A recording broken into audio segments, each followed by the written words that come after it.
गीता, क्या तुम मुझसे शादी करोगी?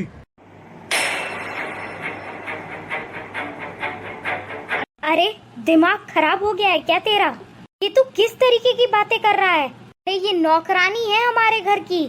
माँ, क्या हो गया अगर ये इस घर की नौकरानी है तो क्या इस वजह से इसे प्यार करने का हक नहीं है?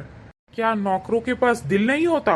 अरे विधवा है ये, और एक बच्चे की माँ भी है। ये तू कैसे बातें कर रहा है? माँ, मुझे अच्छे से पता है कि इसका पति अब इस दुनिया में नहीं है, और ये भी कि ये एक बच्चे की माँ भी है। पर माँ, प्यार तो अंधा होता है ना, उसे कुछ नहीं दिखाई देता प्यार के सिवा। मैं इससे शादी करने के लिए भी तैयार हूँ और साथ में इसके बच्चे को अपनाने के लिए भी। कहो गीता, तुम्हें कोई प्रॉब्लम तो नहीं है ना कि मैं तुमसे शादी करूँ और तुम्हारे बच्चे को भी अपना लूँ? साहब, एक माँ को और क्या चाहिए कि उसके बच्चे को बाप का साया मिले, कि उसके बाप का हाथ हो उसके सिर पे। मुझे कोई ऐतराज नहीं है अगर आप मेरे बच्चे को अपना बेटा मानकर उसे अपनाएंगे। ये तो बहुत अच्छी बात है। तो मैं एक काम करता हूँ, मैं आज ही पंडित जी से बात कर लेता हूँ। और उनसे ना शादी की एक बहुत अच्छी सी डेट निकलवा लेता हूँ। अरे तू पागल हो गया है क्या? अरे हो क्या गया है तुझे? दिमाग तो नहीं फिर गया? या इसने कुछ करवा तो नहीं दिया है तुझे? अरे तुझे पता है कि अगर बाहर सोसाइटी वालों को पता चलेगा तो कितनी बदनामी हो जाएगी हमारी। अरे मैंने तुझे इतनी मेहनत से पाल पोस कर इसलिए बड़ा किया था क्या कि तू एक दिन मेरी बदनामी करवाएगा?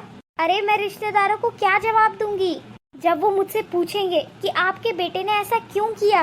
अरे तो मैं क्या उनसे ये कहूंगी कि तूने एक नौकरानी से शादी कर ली है, और वो भी वो जो विधवा है, जिसका बच्चा है।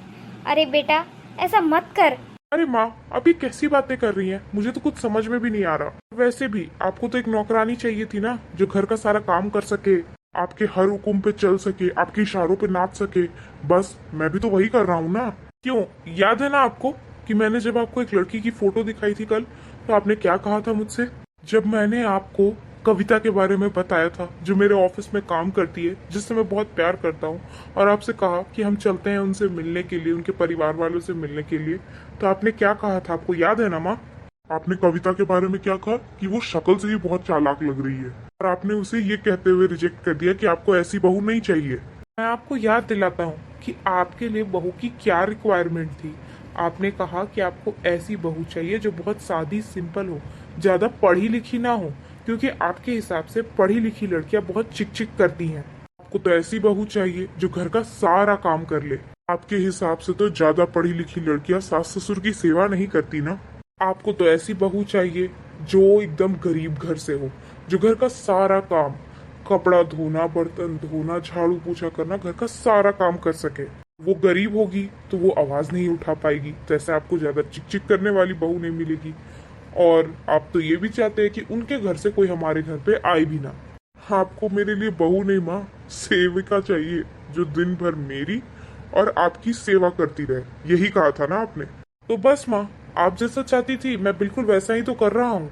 आपकी तो हमेशा से यही तमन्ना थी ना माँ कि मैं एक लड़की से शादी करूँ, और आप उस लड़की को इस घर की बहू कम नौकरानी ज्यादा बना कर रखें। बस माँ, मैं एक नौकरानी से ही शादी कर लेता हूँ ना। ये आपके घर का सारा काम भी कर देगी नौकरानियों की तरह, और पार्ट टाइम में आपको एक बहू भी मिल जाएगी। क्यों? बस कर बेटा, मुझे अपनी गलतियों का एहसास हो गया है।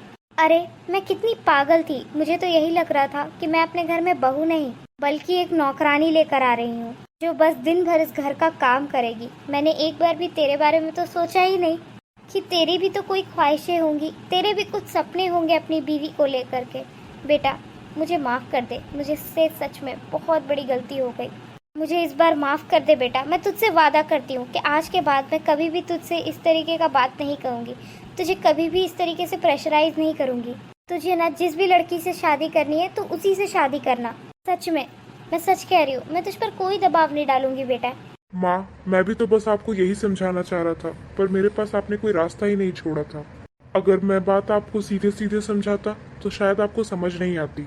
चलो, ये तो अच्छा है कि आपको ये बात अच्छे से समझ में आ गई। और गीता, मुझे माफ कर देना।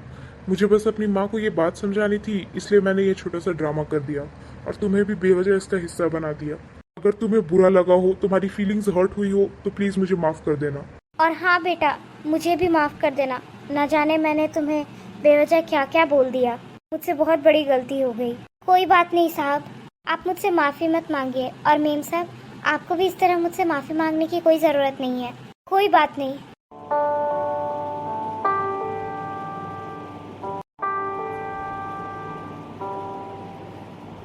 अगर आपको हमारी वीडियो अच्छी लगी है तो इस वीडियो के नीचे के हाइप के बटन को प्लीज़ ज़रूर दबाइएगा, जिससे कि ये वीडियो और भी लोगों तक पहुँचे। और पहले की तरह वीडियो को लाइक करना और चैनल को सब्सक्राइब करना बिल्कुल ना भूलें।